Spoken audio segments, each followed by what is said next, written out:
और एक और बड़ी खबर इस वक्त आ रही है। पटना में एक और कारोबारी की गोली मारकर हत्या हो गई है। बदमाशों ने बालू कारोबारी को गोली मारी है। बदमाशों ने बालू कारोबारी को गोली मारी है। रानी तालाब इलाके में कारोबारी की हत्या की शुरुआती खबर इस वक्त आ रही है। जैसे ही और जानकारी इस पर आती है, ये एक और समस्या है ना आपके लिए, एक और फ्रंट खुला हुआ है अजय आलोक जी। लगातार कानून व्यवस्था को लेकर सवाल खड़े हो रहे हैं। बीते पूरे सप्ताह बस यही डिबेट होता रहा और अब देखिए ये फिर आज खबर आ गई है। देखिए बृहस्पतिवार आते आते अंजना जी, बहुत जिम्मेदारी के साथ मैं कह रहा हूं, मैं बहुत जिम्मेदारी के साथ आपसे कह रहा हूं, जरा डेटा निकालिए आप। 2010 विधानसभा चुनाव के पहले पूरे बिहार में क्राइम का स्पर्ट बढ़ा। 2015 विधानसभा चुनाव के पहले क्राइम का स्पर्ट नहीं बढ़ा। 2020 क्राइम का स्पर्ट पिछले चुनाव के 6 महीने पहले बढ़ गया। 2025 में वही हो रहा है। तो क्या कह रहे हैं? चुनाव के पहले नीतीश कुमार नहीं संभाल सकते हैं? साफ कह रहा हूँ, ये साफ कह रहा हूँ। तो क्या कह रहे हैं आप? नहीं संभालेंगे, बिल्कुल संभालते हैं, हमें आदत है। हम तो कह रहे हैं कि कोई जो चाहे जो कर लेगा। अरे एक मिनट अंजना जी, हम आराम से संभाल चुके हैं, हमें आदत है संभालने की, आराम से आदत है संभालने की। गोपाल खेमका के हथियार सप्लायर को एनकाउंटर में ढेर कर दिया गया। और ये भी जो बालू कारोबारी जो है ना, इनका भी देखिएगा। और पटना पुलिस और बिहार पुलिस एक्शन में आ चुकी है।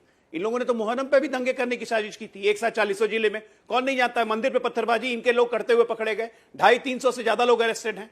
ये तो जानबूझ के ये साजिश, अव्यवस्था। आज की तारीख में मैं कहूंगा इन घमंडियों का एक ही मकसद है, पूरे देश में अव्यवस्था फैलाओ, सारे संवैधानिक संस्थाओं पे सवाल उठाओ, कुछ काम मत करने दो, चक्का जाम करो, कुछ भी करो, आओ फोटो ऑप करवाओ, भाग जाओ। टोटल अव्यवस्था और कुंठित हो चुके हैं और फ्रस्ट्रेटेड हैं। जानते हैं कि जनता में कोई साख नहीं बची है। किस मुंह से चुनाव में जाएंगे? बिहार में तो कभी नहीं जा पाएंगे। अगर इनकी बात को इतना ही भरोसा होता तो आज बिहार के 4.25 करोड़ लोग मतदाता फॉर्म के लिए जमा नहीं कर चुके होते। और अभी भी 15 दिन बाकी हैं। बाय द टाइम 25 तारीख से पहले ही ये काम खत्म हो जाएगा। 25 तारीख से पहले ही काम खत्म हो जाएगा। लेकिन इनकी दिक्कत है, ये कभी मानेंगे नहीं ना। और इसी तरह बीच में बोल के कुछ मिलना नहीं है। सवाल मेरे से था तो मैं ही जवाब देता हूँ। आप तो नॉन प्लेइंग 11 में है मैडम।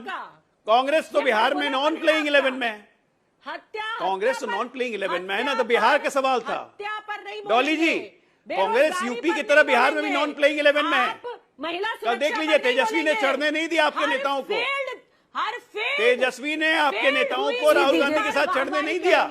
नॉन प्लेइंग 11 में क्यों बिहार के सवाल पे बोल रही है? लूट रहे हैं यहाँ पर भी हत्या पर। अरे बिहार के सवाल पे तो कांग्रेस बोलती है, नवल जी बोलते तो मुझे अच्छा भी लगता है। हत्या पर वाहवाही लूट रहे हैं। कल वाली स्टेज की एक तस्वीर थी, वो निकालिएगा जरा। कि आप बिहार में सरकार में हैं और हत्याएं हो रही हैं। नवल जी, ये कल की तस्वीर है। अब आप लोग पता नहीं इस पर बोलना पसंद कीजिएगा नहीं। कल पप्पू यादव को क्यों नहीं चढ़ने दिए आप लोग भाई स्टेज पे? ना उनको चढ़ने दिए, ना कन्हैया कुमार को। पूरा घूम घूम के नौकरी यात्रा निकाल रहे थे, चढ़ने नहीं दिए। और स्टेज पर भी देखिए, आप लोग मुस्लिमों के नेतृत्व की बात करते हैं।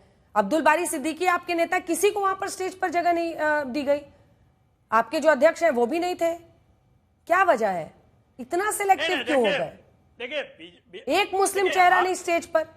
नहीं, आप देखिए, आप नहीं, आपने वह भी देखा होगा कि नरेंद्र मोदी जी के पीछे जेपी नड्डा जाने वाले थे, अमित शाह ने धक्का मार के साइड कर दिया। तब तो इस तरह का सवाल किसी ने पूछा।